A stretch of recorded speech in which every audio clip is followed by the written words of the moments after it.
பெரும்பாக்கம் பகுதியில் உள்ள கலங்கரை விளக்க திட்ட பகுதி பற்றி ஒரு சிறிய செய்தி தொகுப்பு.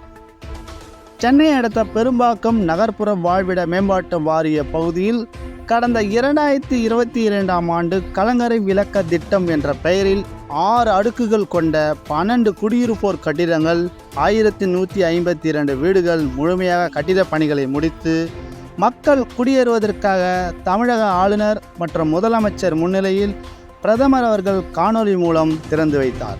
இங்கு ஒவ்வொரு கட்டிடங்களிலும் 96 வீடுகள் உள்ளன. அதில் 2 வீடுகள் மின்சாரத்துறைக்கு ஒதுக்கப்பட்டுள்ளது. மீதமுள்ள 94 வீடுகளில்தான் மக்கள் வசிக்கின்றனர்.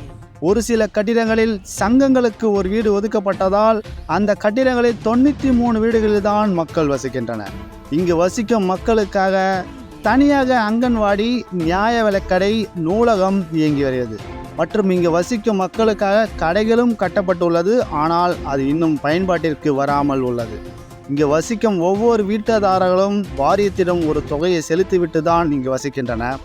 இங்கு ஒவ்வொரு கட்டிடங்களிலும் 2 லிஃப்ட்டுகள் உள்ளன. மொத்தம் 24 லிஃப்ட்டுகள் செயல்பட வேண்டும். ஆனால் பல மாதங்களாக பல லிஃப்ட்டுகள் செயல்படவில்லை. இதை சரி செய்வதற்காக சம்பந்தப்பட்ட அதிகாரியிடம் குடியிருப்போர்கள் புகார் தெரிவித்துள்ளனர். இந்த கட்டிடங்களின் கட்டுமான பணியை பிஜி ஹரிக் என்ற நிறுவனம் செய்தது. இந்த நிறுவனம் லிஃப்ட் அமைப்பதற்காக ஓடிஎஸ் நிறுவனத்திடம் ஒப்படைத்தது. ஓடிஎஸ் நிறுவனமும் லிஃப்ட்டுகளை அமைத்து அதனை பராமரித்து கொண்டு வருகிறது. இவர்களின் பராமரிப்பு ஒப்பந்தம் இந்த மாதம் 15ஆம் தேதியுடன் முடிவடைகிறது. ஒப்பந்தம் முடிவடையும் நேரத்தில் பல லிஃப்ட்டுகள் செயல்பாட்டில் இல்லை. ஒப்பந்தம் முடிவதற்குள் லிஃப்ட்டுகளை பயன்பாட்டிற்கு கொண்டு வருவார்களா அல்லது வேறு ஒரு ஒப்பந்ததாரர்கள் வந்த பிறகு இந்த குறைகளை சரி செய்வார்களா என குழப்பத்தில் உள்ளன பொதுமக்கள். இந்த கலங்கரை விளக்க திட்ட பகுதி வெளியில் விரைவில் காவல் நிலையம் வர உள்ளது. இந்த கட்டிடம் செங்கல்பட்டு மாவட்டம் எல்லையில் உள்ளது. இந்த கட்டிடத்தில் இருந்து 100 மீட்டர் தொலைவில் சென்னையின் எல்லையும் ஆரம்பிக்கிறது. இந்த கட்டிடம் முன்மாதிரி கட்டிடம் எனவும் அழைக்கின்றனர். வேறு மாநிலங்களிலிருந்து அமைச்சர்களும் இந்த கட்டிடத்தை பார்வையிட்டு சென்றனர்.